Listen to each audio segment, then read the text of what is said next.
The alarm screamed through the corridors of the Galactic Research Station Prometheus, its red lights painting the metal walls in blood-colored shadows.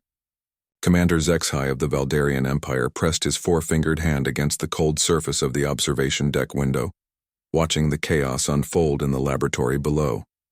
"Status report," he barked into his communicator, his reptilian features twisted with concern. The scales along his neck flared slightly, a sign of stress among his species. "Sir, the containment breach occurred at 1432 Standard Time," came the voice of Dr. Yathara, the station's chief xenobiologist. "The nightmare entity has broken free from its neural dampening field. We estimate we have maybe 6 hours before it reaches full consciousness." Zexhai's blood ran cold. The nightmare was not just any dangerous specimen. It was a creature from the darkest corners of the galaxy, found drifting in the void between stars. When the research team had first discovered it, the entity was in a state of deep hibernation. They had brought it aboard thinking it was dead, a fascinating corpse to study. They were wrong. The creature resembled a massive spider made of living shadow, but that description barely captured its true horror. Its body seemed to absorb light itself, creating patches of absolute darkness wherever it touched. Worse still, it fed on fear and pain, growing stronger with every terrified scream it heard. The research team had learned this the hard way when 3 scientists had gotten too close during the initial examination. "Where is it now?" Zexhai demanded, watching as emergency teams rushed through the corridors below. "Level 7, Section C," Dr. Yathara replied, her voice shaking. "It's heading toward the civilian quarters. Sir, there are over 300 non-combatant researchers and their families on this station." The commander's mind raced. The station's military complement was small, only 40 trained soldiers. They had weapons, but conventional energy blasts seemed to pass right through the nightmare's shadowy form. The creature had already killed 12 people during its escape, and each death had made it larger and more powerful. "Evacuate all non-essential personnel to the upper levels," Zexhai ordered. "Seal the blast doors and prepare for Emergency Protocol 7. "Sir, Protocol 7 means abandoning the station," his communications officer, Lieutenant Krelmos, said with wide eyes. "I'm aware of what it means," Zexhai snapped. "That thing down there is not just some wild animal. Our scientists believe it may be one of the legendary Void Hunters, creatures that once terrorized entire star systems before disappearing into myth. If it escapes this station and reaches a populated world," he didn't need to finish the sentence. Everyone on the bridge understood the implications. The nightmare would feed on the fear of billions, growing into something that could threaten the entire galaxy. That's when the human arrived. The transport ship that docked at Base 7 was small and unremarkable, the kind of vessel used by independent traders and researchers. Zexhai barely noticed it on his scanner readouts until his sensor operator called out in surprise. "Sir, the human ship is requesting permission to board the station." "What human ship?" Zexhai turned from the tactical display where he'd been planning the evacuation routes. "The one that just docked, sir." The pilot identifies himself as Dr. Marcus Chen, xenobiological specialist from Earth. He says he received our distress signal and is here to help with the containment breach. Zexhai felt his scales flatten against his neck in disbelief. One human? Against a Void Hunter? Tell him to turn around and run while he still can. But the human was already aboard. Security cameras showed him walking through the docking bay with calm, measured steps. He was unremarkable by human standards. Average height, wearing a simple gray jumpsuit and carrying a single metallic briefcase. What struck Zexhai as odd was the complete absence of fear in the human's body language. Everyone else on the station moved with the quick, jerky motions of prey animals sensing a predator. The human walked like he was taking a stroll through a park. Dr. Yathara's voice crackled through the comm again, more panicked than before. "Commander, the nightmare has breached level 6. It's moving faster now and it's grown again. I'm reading biosignatures indicating it's now roughly the size of a ground transport vehicle." Zex's. High watched his tactical display as red dots representing his soldiers took defensive positions throughout the station. They were brave warriors, but he could see the fear in their movements through the security feeds. That fear would only make the nightmare stronger. The human, meanwhile, had made his way to an information terminal and was calmly reviewing the station's layout. When a security team approached him, probably to escort him to safety, he showed them some kind of credentials and continued his work. Whatever those credentials were, they caused the armed guards to step back and give him space. "Sir, Lieutenant Krelmos said. The human is requesting access to our research files on the contained entity. Give it to him, Zexhai said after a moment's hesitation. At this point, any help is welcome, even if it comes from someone who doesn't understand what he's walking into. The human spent exactly 4 minutes and 37 seconds reviewing the files.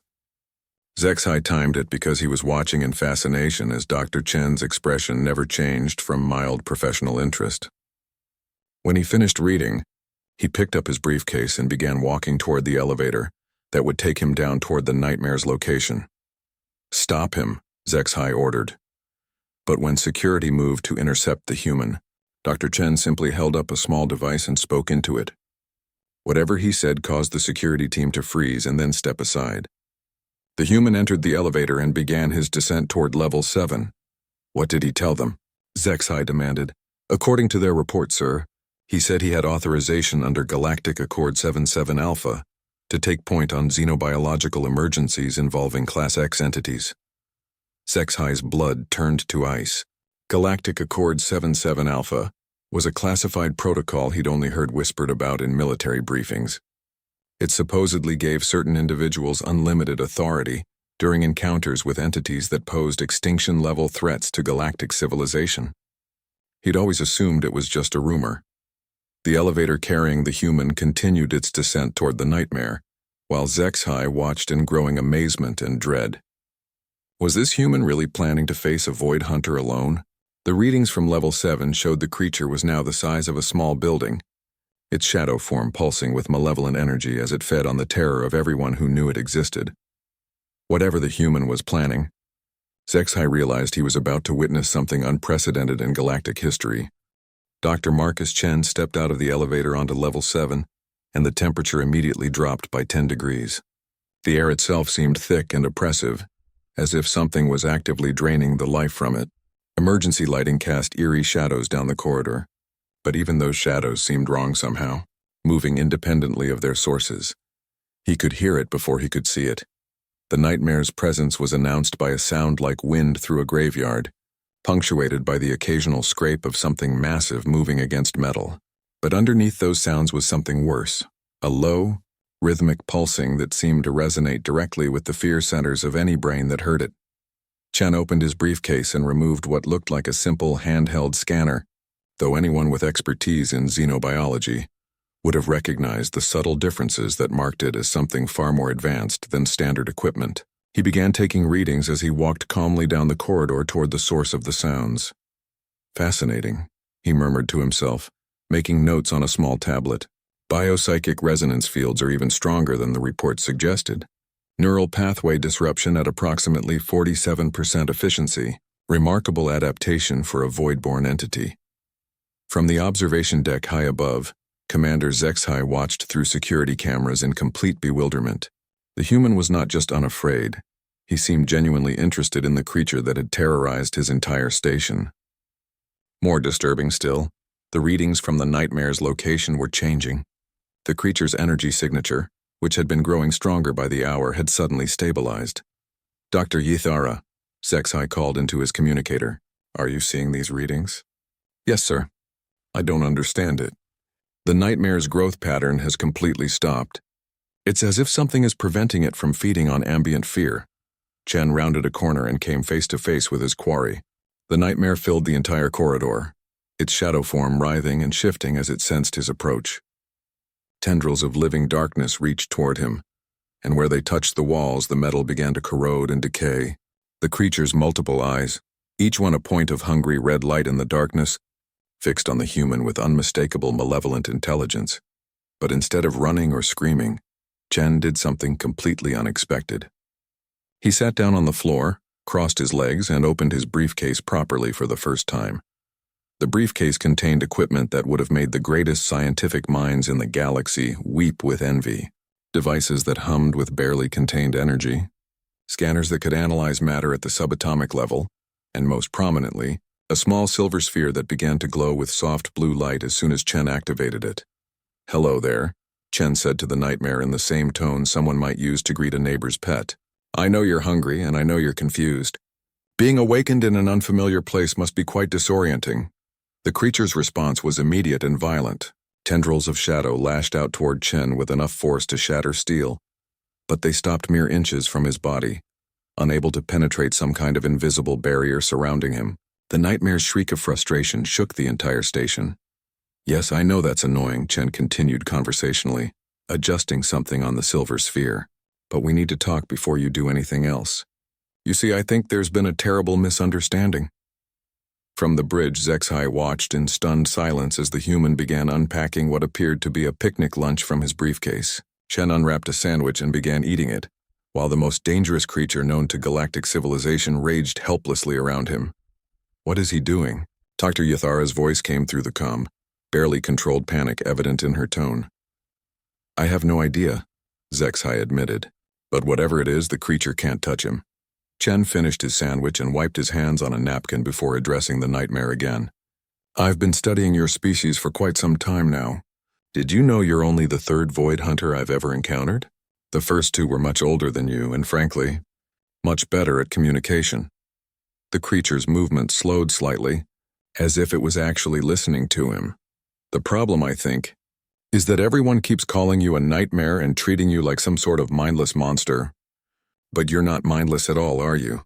You're actually quite intelligent. The question is, why are you acting like a common predator when your species is capable of so much more?" Chen stood up and began walking slowly around the creature, his protective barrier moving with him. The nightmare tracked his movements but made no further attempts to attack. Its energy readings continued to show the same stable pattern, as if it was no longer feeding on the fear that permeated the station.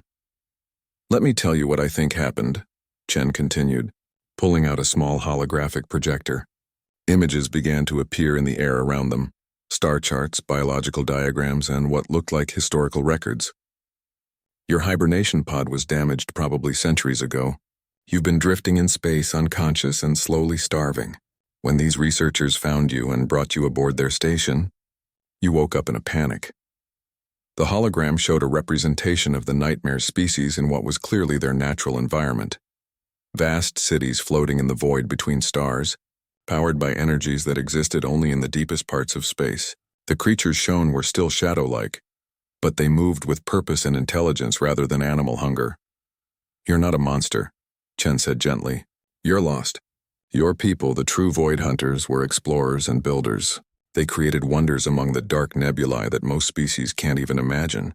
But something happened to them, didn't it? Something that scattered your kind to the far corners of the galaxy." The nightmare's form began to shift and change. The writhing chaos of its movements slowed and became more controlled. Its multiple eyes blinked in sequence, and for the first time since its awakening, it made a sound that wasn't a shriek of rage or hunger. It spoke. The voice was like wind through deep caves, but there were definitely words in it, spoken in a language that predated most galactic civilizations. Chen's equipment immediately began translating, and the words that appeared on his scanner made everyone watching hold their breath. "Where are my people?" Chen's expression softened with what looked like genuine sympathy. "I'm so sorry. They're gone. Your civilization fell over 1,000 years ago, but you're not alone. There are others like you, scattered and lost. I've been looking for them, trying to help them remember who they really are." The creature's form continued to stabilize, becoming more defined and less chaotic. What had appeared to be a monster made of living nightmare was gradually revealing itself to be something far more complex. A being of incredible beauty and grace, shaped by eons of evolution in the deepest parts of space. "The hunger," it said, its voice becoming clearer with each word. "I remember the hunger. When I woke, everything was bright and loud and wrong. I could only think of feeding, of growing strong enough to find home." "I know," Chen said, "but feeding on fear and pain isn't who you are. It's just what you do when you're starving and confused. Let me help you remember the rest." High above, Commander Zexai realized he was witnessing something unprecedented in galactic history. This wasn't a human trying to contain a dangerous creature. This was a human teaching a lost god how to remember itself. The transformation was mesmerizing to watch. As Chen continued to show the Void Hunter images of its ancient civilization, the creature's form shifted from chaotic shadow into something resembling art made manifest. Its movements became fluid and purposeful, and the oppressive atmosphere that had filled Level 7 began to lift. "Do you remember your name?" Chen asked, adjusting his holographic projector to show what appeared to be a star map, with locations marked in symbols that hurt to look at directly. The creature was silent for a long moment, its form rippling as if memories were surfacing from deep beneath layers of pain and confusion. When it finally spoke, its voice carried harmonics that seemed to resonate with the metal walls themselves. "Kethmorthani," it said, and somehow everyone who heard it understood that the name meant something like "Singer of the Deep Silence." "Kethmorthani," Chen repeated carefully, and the creature's entire form brightened as if hearing its name spoken correctly had restored something vital. "That's beautiful. How long has it been since someone called you by your true name?" The creature's response came not in words, but in a wave of emotion that somehow transmitted itself through the station's communication systems.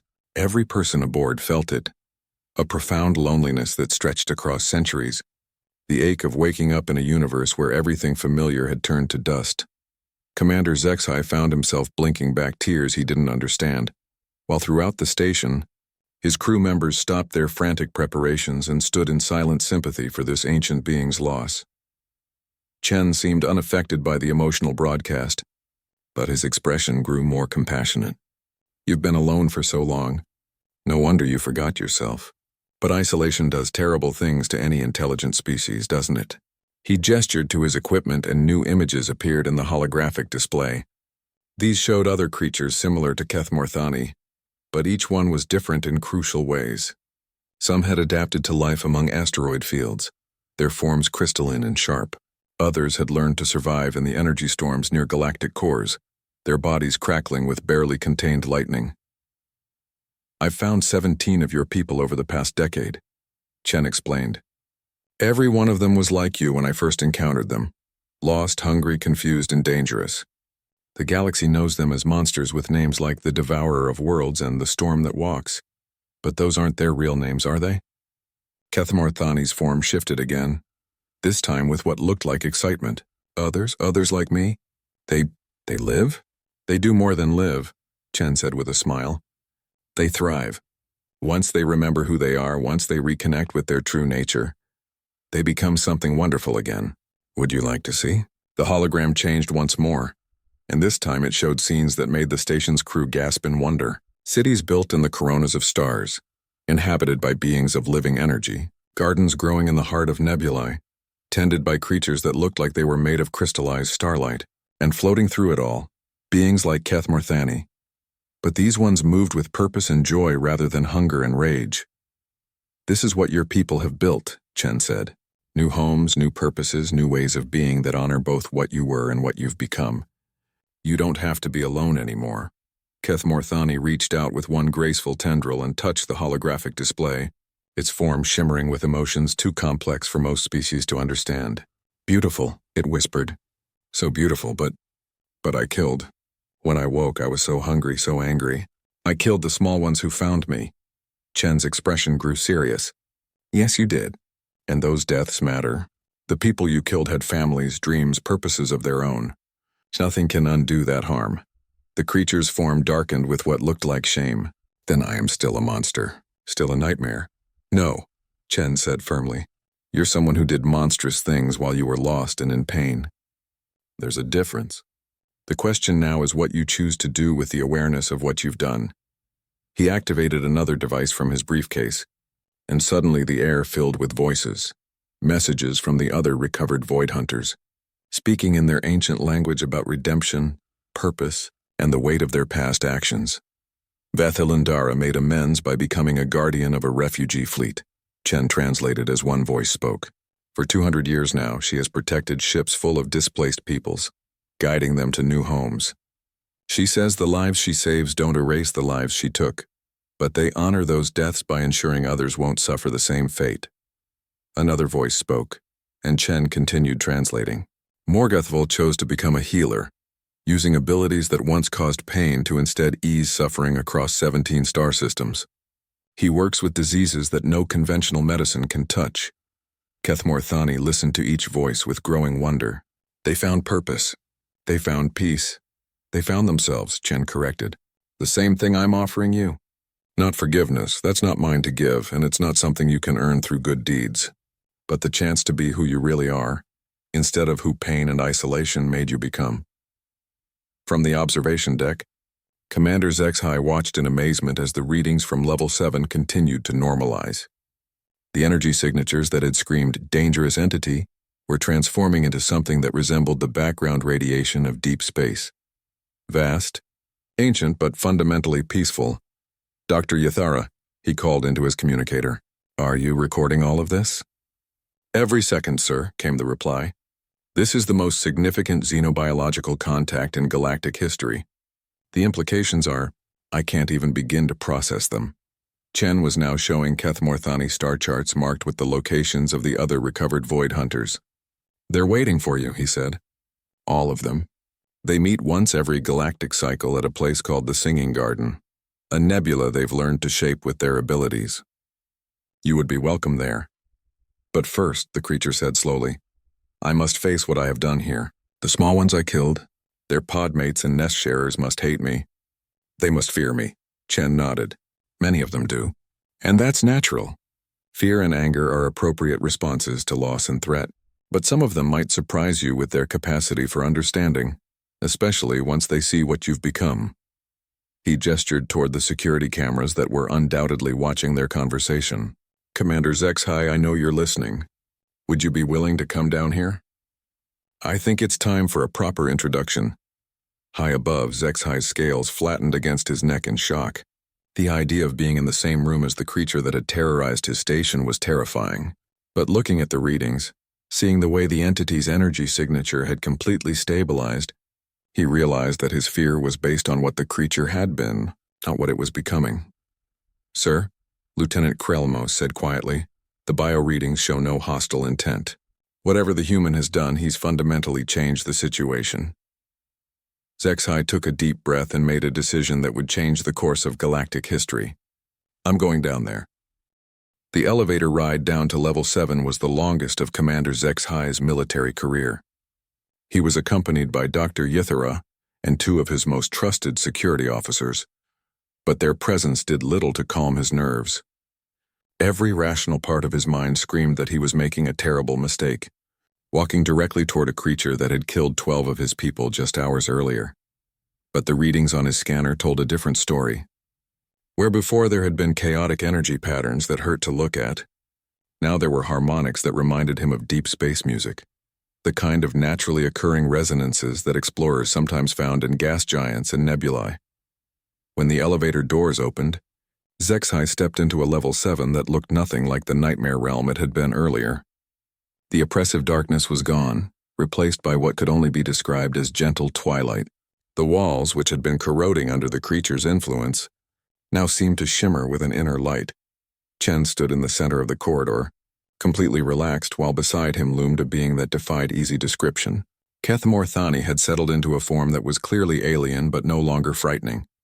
Its body resembled flowing liquid starlight contained within a framework of delicate crystalline structures. When it moved, colors shifted across its surface like aurora displays. Commander Zexhai, Chen said with a slight bow of respect. Thank you for coming. I'd like you to meet Kethmorthani, singer of the deep silence, last known survivor of the Valdris Nebula cluster. The creature turned its attention to Zexhai, and the Valdarian commander felt his breath catch. Where before there had been multiple predatory eyes, now there was something that looked like a galaxy in miniature, points of light swirling in patterns that suggested vast intelligence and ancient wisdom. Commander, Kethmorthani spoke, its voice now carrying harmonics that made the universal translators work perfectly. I owe you and your people a debt that can never be fully repaid. In my hunger and confusion, I took 12 lives from your station. I ended futures, destroyed relationships, and caused immeasurable pain. Zexhai found himself staring into those swirling lights, searching for any sign of deception or hidden malice.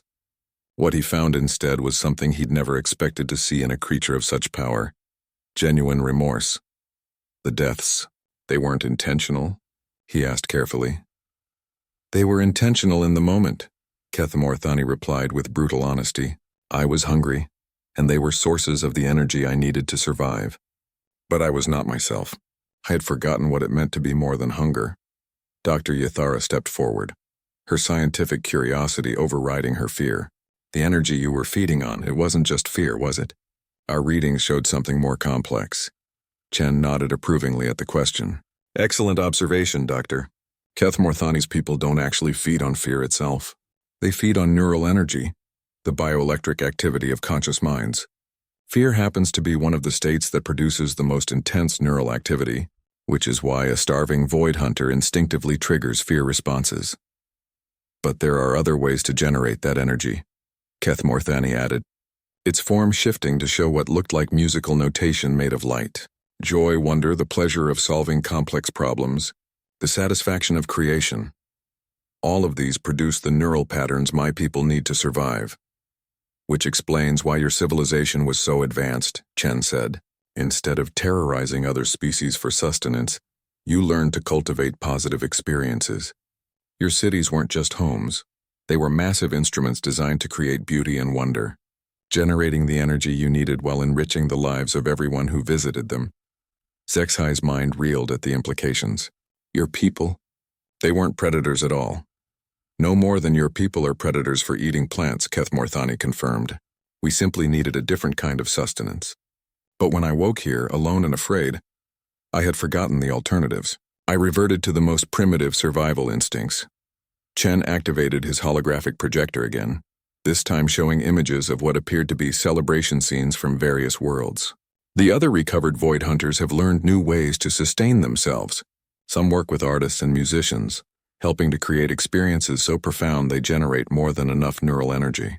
Others collaborate with scientists on research projects, feeding on the excitement of discovery. One of them, Chen continued with a slight smile, has become something like a traveling entertainment director. She moves from world to world, creating festivals and celebrations that leave entire populations feeling happier for weeks afterward. She's actually quite famous, though most people don't know what she really is. Dr. Yathara's eyes widened with understanding. The bringer of lights. We have records of her visits to dozens of worlds. Every place she goes reports increased happiness, reduced crime rates, and improved mental health for months afterward. That would be Lethmaravel, Kethmorthani said, and somehow its voice conveyed the emotional equivalent of a fond smile. She always did love grand performances. The conversation was interrupted by the arrival of a medical team carrying stretchers. They moved carefully past the group, heading toward the areas where Kethmorthani's victims had fallen. The creature's form darkened as it watched them work. I would like to do something for the families of those I killed, it said quietly. Not to earn forgiveness, Dr. Chen has explained that such things cannot be earned, but to honor their memory. Zexai studied the creature for a long moment. Everything about this situation went against his training and experience. By all rights, he should be preparing to destroy this entity, or at least contain it permanently. But looking at the readings on his scanner, listening to the pain in its voice, he found himself considering possibilities he'd never imagined. What did you have in mind? He asked. Kethmorthani's form shifted, and suddenly the air around them filled with something that could only be described as music made visible. Patterns of light danced through the corridor, creating melodies that spoke directly to the emotional centers of everyone present. But this wasn't random beauty. The patterns were clearly memorial in nature, each movement honoring a specific individual. I absorbed their neural patterns when they died, Kethmorthani explained. I carry their final thoughts, their memories, their personalities as they were in their last moments. I cannot bring them back, but I can ensure they are never truly forgotten. The light music intensified, and suddenly Zexai could see faces in the patterns, the 12 people who had died. But these weren't images of death or fear. Instead, he saw them as they had been in life, laughing with colleagues, working on projects they cared about, sending messages to loved ones. Dr. Velthara's research into quantum harmonics, Kethmorthani said, as one pattern danced through the air. She was so close to a breakthrough that would have revolutionized subspace communication. I can complete her work in her memory. Another pattern emerged. Engineer Cosimal's design for improved life support systems. His children will never see him again, but his innovations could save thousands of lives on frontier colonies. One by one, Kethamorthani displayed the final projects and deepest hopes of each person it had killed, offering to serve as guardian of their legacies. Dr. Yathara was openly weeping by the time the display ended. This is the most beautiful memorial I've ever seen. Chen placed a gentle hand on Kethamorthani's crystalline surface. You're remembering who you are, he said simply. Your people were never just consumers of neural energy. You were preservers of consciousness, guardians of memory and experience.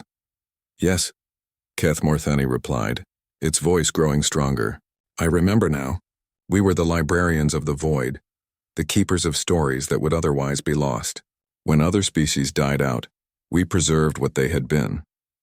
Zexhai realized he was witnessing something unprecedented in galactic history, not just first contact with an ancient species, but the resurrection of a civilization that everyone had thought was extinct. The news of what happened on Research Station Prometheus spread through the galactic communication networks like wildfire. Within hours, representatives from dozens of species were demanding answers, explanations, and most commonly, reassurances that the threat had been neutralized. What they got instead was something that challenged everything. They thought they knew about the universe. Commander Zexhai found himself in the uncomfortable position of hosting the most unusual diplomatic gathering in galactic history.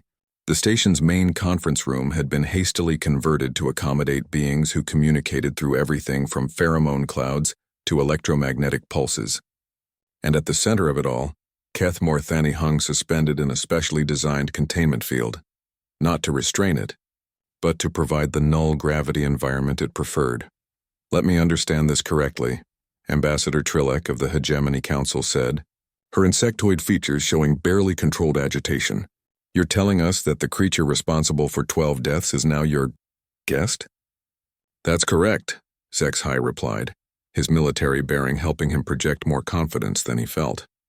After Dr. Chen helped it recover its true identity, Kethamorthani chose to remain here voluntarily to assist with our research and help honor the victims. And where exactly is this Dr. Chen now? Demanded General Vorthak, whose people had lost 3 research vessels to Void Hunter attacks over the past century. He appears on no official registry of xenobiologists from Earth. Chen, who had been sitting quietly at the far end of the table, looked up from the tablet he'd been working on. I'm right here, General. As for my credentials, I work under special authorization from the Terran Xenological Defense Initiative. Most of my work is classified, but given the circumstances, I've been authorized to share some details. He activated a holographic projector, and the room filled with images that made several ambassadors gasp in recognition. Star charts showing the locations of previous Void Hunter sightings, biological analyses of creatures that had been thought impossible to study, and most significantly, photographs of the ancient civilization that Kethamorthani's people had built. For the past 15 years, I've been part of a joint operation between Earth and several other major powers to locate and rehabilitate surviving Void Hunters, Chen explained. We initially thought they were simply dangerous predators that needed to be contained or destroyed. It wasn't until we encountered our first one, a being calling itself the Eater of Suns, that we realized we were dealing with refugees, not monsters. Ambassador Yelthira of the Crystalline Collective leaned forward, her faceted form catching the light as she moved. You're claiming that Earth has been secretly harboring these creatures? Not harboring, Chen corrected. Helping them remember who they are and find new purposes. The being you know as the Eater of Suns now works as an energy consultant, helping design more efficient star-lifting operations for Dyson Sphere construction. The Devourer of Worlds has become a planetary restoration specialist, using its abilities to repair ecosystems damaged by industrial accidents. Impossible, General Vorthak growled. We've seen the destruction these things cause. Entire fleets obliterated, planets stripped of life, star systems left barren. Kethamorthani spoke for the first time since the meeting began, its voice carrying harmonics that made the universal translators work with perfect clarity. You speak of the lost ones, my people who were too far gone when they were found or who chose never to remember what they had been. Not all stories have happy endings, even among my kind. Chen nodded gravely.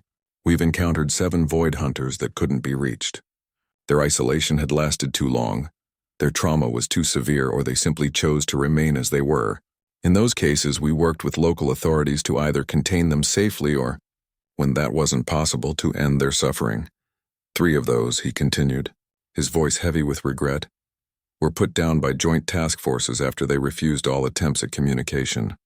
2 others accepted containment in specially designed habitat spheres where they could exist without harming anyone. The remaining 2 simply vanished back into deep space, and we haven't seen them since. Dr. Yathara, who had been taking notes throughout the discussion, looked up with a question that had been bothering her since the crisis began. Dr. Chen, how did you know to come here? Our distress signal was a standard emergency broadcast. Nothing in it would have indicated the specific nature of our problem. Chen's expression became slightly embarrassed. We've been monitoring communications from the sector for the past 6 months.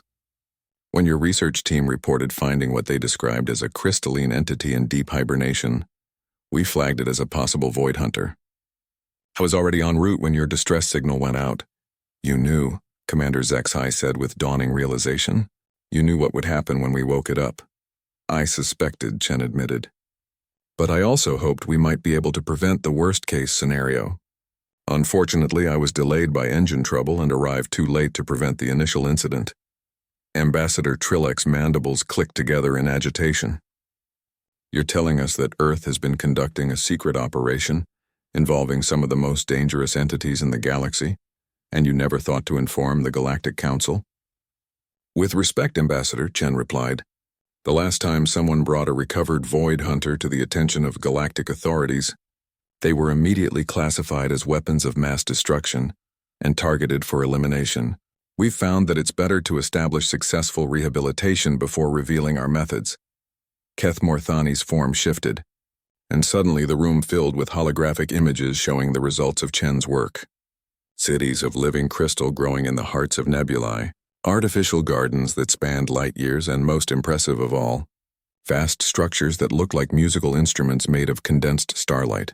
This is what my people have built in their new lives, Keth Morthani explained. We are no longer the civilization we once were, but we are still builders, still creators. The human Dr. Chen and his colleagues helped us remember that destruction was never our purpose. The economic implications alone are staggering, whispered Trade Representative Mektala.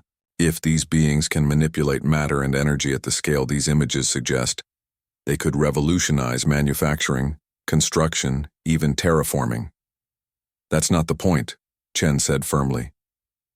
We're not trying to exploit them or turn them into tools. We're simply helping them find ways to exist that don't require them to cause harm to others.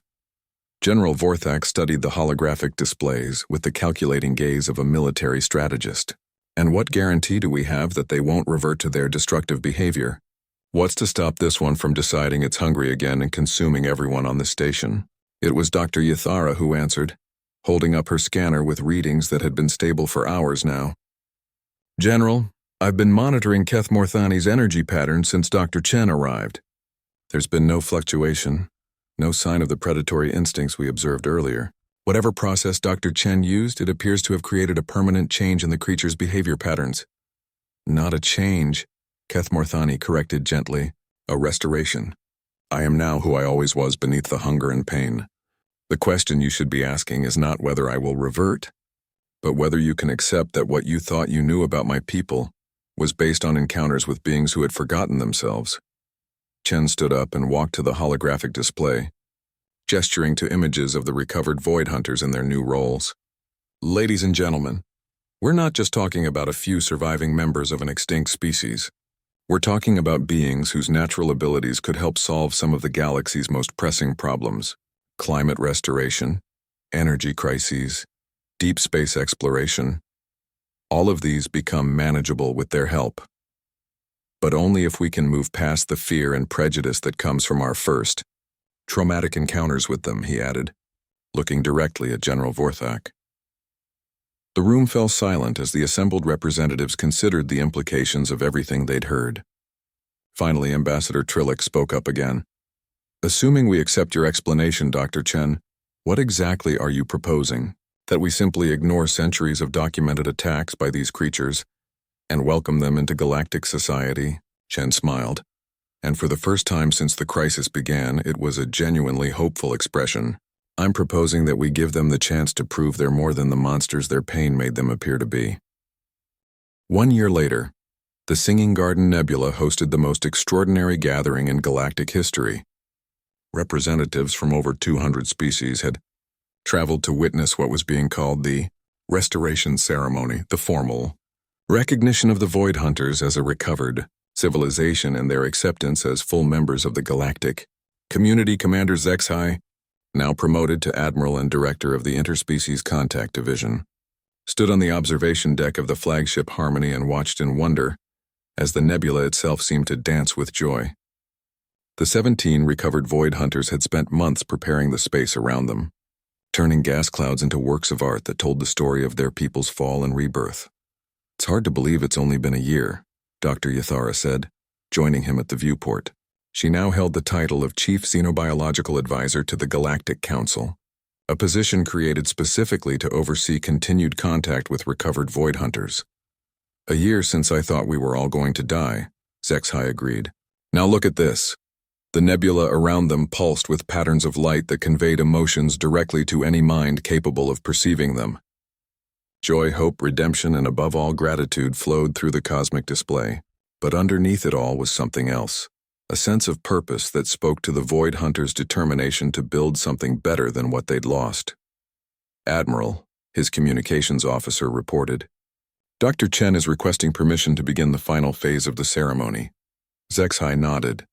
Granted. In the year since the incident on Research Station Prometheus, Dr. Marcus Chen had become something of a legend throughout the galaxy. His methods for contacting and rehabilitating isolated Void Hunters had been refined into a formal protocol, and teams trained in his techniques were now stationed at key locations throughout known space. But more than that, he had become the unofficial ambassador between humanity and the recovered Void Hunter civilization. The holographic display in the observation lounge activated, showing Chen standing in what appeared to be the heart of the nebula itself, surrounded by crystalline structures that defied conventional physics. Behind him, 19 Void Hunters, the original 17 plus 2 more who had been found and restored in recent months, arranged themselves in a formation that somehow conveyed both solemnity and celebration.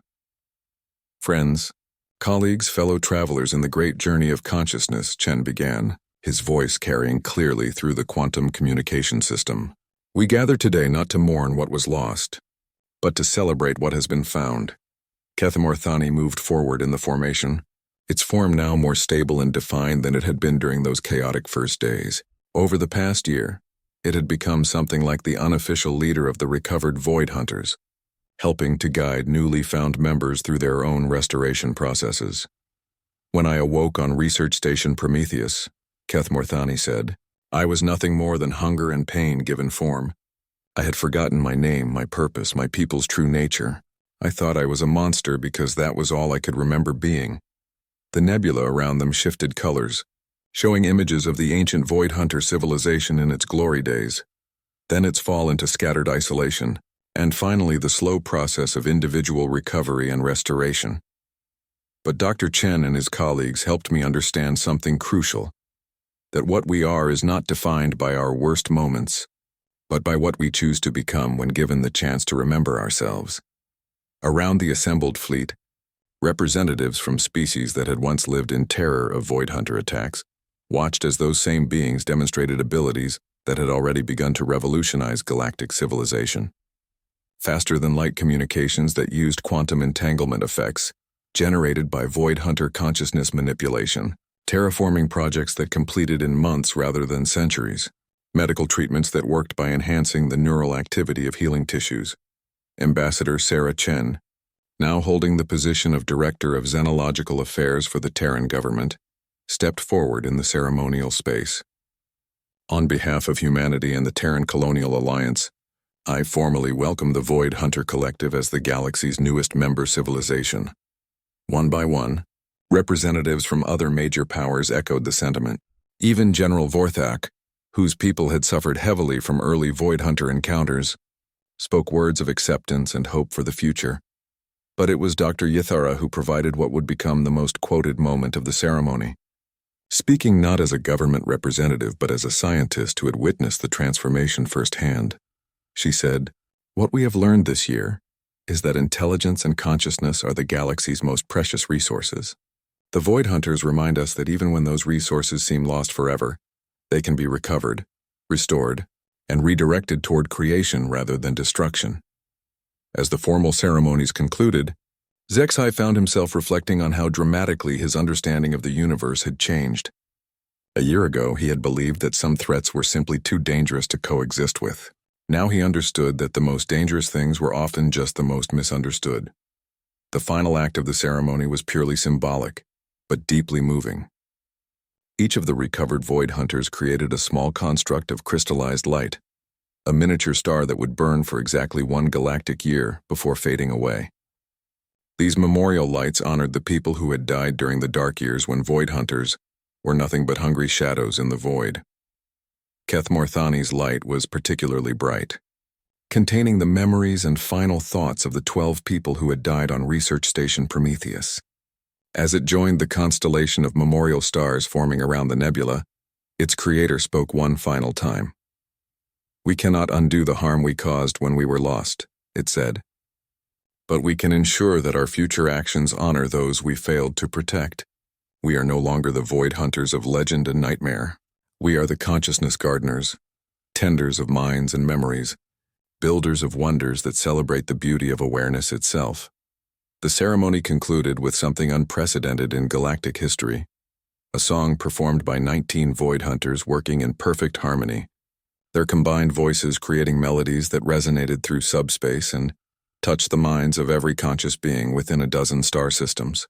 It was a song of gratitude, of hope, and of commitment to a future where the darkness between stars would be filled with light and wonder. As the assembled fleets began to disperse and return to their home systems, Zexai received a private communication from Dr. Chen. "Admiral, I wanted to thank you for the courage you showed that first day. If you hadn't been willing to come down and meet Kethmorthani face to face, none of this would have been possible." "I think you're giving me too much credit, Doctor," Zexai replied. "I was terrified." "Courage isn't the absence of fear," Chen said with a smile that carried through the audio link. "It's choosing to do what's right despite the fear. You made a choice that changed the course of galactic history." As the harmony set course for home, Zexai stood once more at the viewport, watching the Singing Garden Nebula recede into the distance. But even as the physical location faded from view, the lights of the memorial stars remained visible, tiny points of hope scattered across the cosmic dark.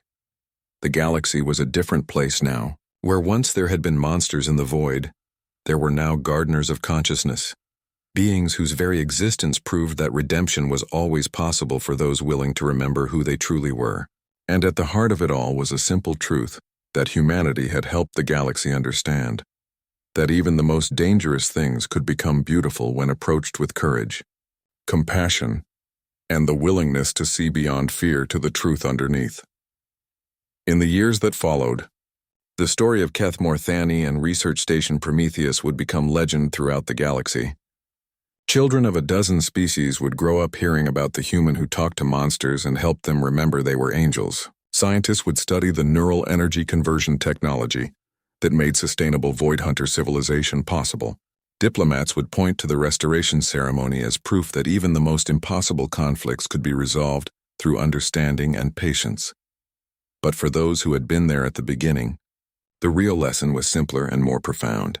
Sometimes the most important thing you can do for someone, whether they're human, alien, or something beyond current understanding, is to help them remember who they really are beneath the pain and fear that life has imposed on them. The universe was vast and often cruel, but it was also full of second chances for those brave enough to offer them and wise enough to accept them. And that, perhaps more than any technological marvel or diplomatic achievement, was humanity's greatest gift to the galaxy: the simple, radical belief that everyone deserves the chance to become their best self, no matter how far they might have fallen from grace. 3 weeks after the diplomatic gathering, Research Station Prometheus had become the most closely watched location in the galaxy. Ships from dozens of species maintained a careful distance, their crews monitoring every transmission and energy reading from the station. What they observed challenged every assumption they'd held about both Void Hunters and humanity's role in galactic affairs. Kethmorthani had not only remained peacefully on the station, but had begun, actively contributing to its research mission. The creature's unique perspective on quantum mechanics and its ability to manipulate matter at the subatomic level had already resulted in 3 major scientific breakthroughs. More importantly, its presence had allowed the station's crew to study the first living example of void hunter physiology in galactic history. Commander Zexhai stood in his newly expanded observation deck, watching as Keth Morthani worked with a team of researchers in the main laboratory. The site still took some getting used to, his people working alongside a being they'd thought was going to kill them all just weeks earlier. But the results spoke for themselves. "Sir," Lieutenant Krelmos reported from his station, "we're receiving another request for a diplomatic visit. This time it's from the Terran embassy." "Earth wants to send someone?" Zexhai asked with surprise. "I thought Dr. Chen was their representative." "Apparently not, sir. The message is from Ambassador Sarah Chen, Dr. Chen's sister according to the biodata. She's requesting permission to conduct a formal review of the situation." Zexhai's scales flattened slightly with concern. Despite everything that had happened, he was still nervous about any change to the delicate balance they'd achieved on the station. "What does Dr. Chen think about this?" "That's just it, sir. He seems excited about it. He's been preparing some kind of presentation for the past 2 days." The human in question was currently in the laboratory with Keth Morthani, and both of them appeared to be working on something that involved complex holographic models and equations that hurt to look at directly. Whatever they were building, it was clearly beyond the understanding of most galactic science. When Ambassador Sarah Chen arrived 3 days later, the family resemblance to Dr. Marcus Chen was immediately obvious. She had the same calm demeanor, and the same way of looking at dangerous situations as if they were merely interesting puzzles to be solved. But where Marcus wore the practical clothes of a field researcher, Sarah wore the formal attire of someone accustomed to negotiating with entire civilizations. "Ambassador Chen," Zexhai greeted her in the docking bay. "Welcome to Research Station Prometheus. I trust your journey was comfortable." "Very much so, Commander, thank you," she replied with a diplomatic smile. "I'm looking forward to seeing what my brother has accomplished here. His reports have been illuminating." Dr. Yathara, who had become something of an expert on human behavior during the past few weeks, stepped forward. "Ambassador, if you don't mind me asking, how much did you know about your brother's work before this incident?" Sarah's smile became more genuine, more than most people realized, but less than I probably should have. "Marcus has always been secretive about his projects, but he's also been sending me encrypted reports for years about his encounters with what he called displaced entities. I thought he was studying refugees from destroyed civilizations. I didn't realize he was helping ancient gods remember who they used to be." As they walked through the station toward the main laboratory, Zexhai couldn't help but notice how the crew reacted to the ambassador's presence. Where they had initially been nervous around Dr. Chen, they seemed almost eager to show off their recent discoveries to his sister. It was as if having a formal representative from Earth somehow validated everything that had happened. The laboratory itself had been transformed over the past few weeks. What had once been a standard research facility now looked like something from a science fantasy novel. Holographic displays showed impossible geometries, and devices hummed with energies that registered on no known scales. At the center of it all, Keth Morthani worked alongside human and alien researchers as if it had always been part of the team. "Sarah," Dr. Chen called out as soon as he saw his sister. "Perfect timing. We're just about to test the prototype." "Prototype of what?" Ambassador Chen asked, though her tone suggested she was already prepared for the answer to be something extraordinary. "A neural energy converter," Keth Morthani answered, its voice carrying harmonics of excitement. "Your brother proposed that if my people require neural energy to survive, we should find ways to generate it sustainably rather than taking it from unwilling sources." The device they'd built looked like a crystalline sculpture crossed with a musical instrument. When Dr. Chen activated it, the air around it began to shimmer with patterns of light and sound that somehow conveyed complex mathematical concepts directly to anyone watching. "It's beautiful," Dr. Yathara breathed, her scientific equipment registering energy patterns unlike anything in their databases. "It's more than beautiful," Sarah Chen said with growing amazement. "Marcus, this is solving the artificial consciousness problem. These energy patterns, They're creating genuine neural activity in artificial substrates. Exactly, her brother replied with obvious pride. Keth Morthani's people don't just consume neural energy, they can generate it. What we're looking at is the first artificial consciousness that thinks, rather than just processes information. Ambassador Chen studied the readouts from the device with the trained eye of someone who had spent years evaluating the strategic implications of new technologies. The applications are staggering. Medical research, education, space exploration, any field that requires complex problem-solving could benefit from this. But that's not the most important part, Keth Morthani said. It's form shifting to show what looked like joy made visible. This device proves that my people can sustain ourselves without causing harm. We can feed on the neural energy of artificial minds that exist specifically for that purpose. The implications hit Zexhai like a physical blow. You're talking about ending the threat that void hunters pose to organic life entirely. Not just ending it, Dr. Chen said. Reversing it. Imagine if instead of fearing encounters with void hunters, space travelers hoped for them. Imagine if meeting one meant your ship's AI would become more intelligent. Your computers would solve problems faster. Your entire technological infrastructure would become more capable. Sarah Chen was already thinking several steps ahead. Marcus, how many of these beings are you in contact with? 17 confirmed recoveries with evidence suggesting at least 40 more scattered throughout the galaxy. Some of them have been isolated for so long that they've probably forgotten they were ever anything more than predators. But with the right approach, we could restore an entire civilization, Ambassador Chen finished, one whose natural abilities could revolutionize galactic society. There's something else, Keth Morthani said, its voice becoming more serious. My people's original civilization fell because we became too isolated, too focused on our own perfection. We forgot that consciousness is most beautiful when it's shared, when it grows through interaction with other forms of life. The creature's form shifted to show holographic images of the galaxy as it existed now. Thousands of species, each with their own unique perspectives and capabilities. This is what we lost, this diversity of thought and experience. If my people are to truly return, it cannot be as we were before. We must become part of this larger community. Dr. Yathara looked up from her readings with sudden understanding. That's why the recovery process works. It's not just about restoring memories or providing sustenance. It's about reconnecting them with the joy of discovery and collaboration. Precisely, Dr. Chen confirmed. Every successful recovery has involved the subject working with others, contributing to something larger than themselves. It's not enough to remember who they were. They need to discover who they can become. Ambassador Chen spent the next hour reviewing data, asking questions and observing the interactions between Keth Morthani and the research team. When she finally spoke again, her words carried the weight of official policy. Commander Zexhai, Dr. Chen, I'm going to recommend that the Terran government formally recognize this project and provide whatever resources are necessary to expand it. What you've accomplished here isn't just a scientific breakthrough, it's a foundation for a new kind of galactic civilization. She turned to face Keth Morthani directly. And I'm going to recommend that Earth formally extend diplomatic recognition to the Void Hunter species, both as individuals and as a collective civilization. The silence that followed was broken by what could only be described as the sound of an ancient being weeping with joy.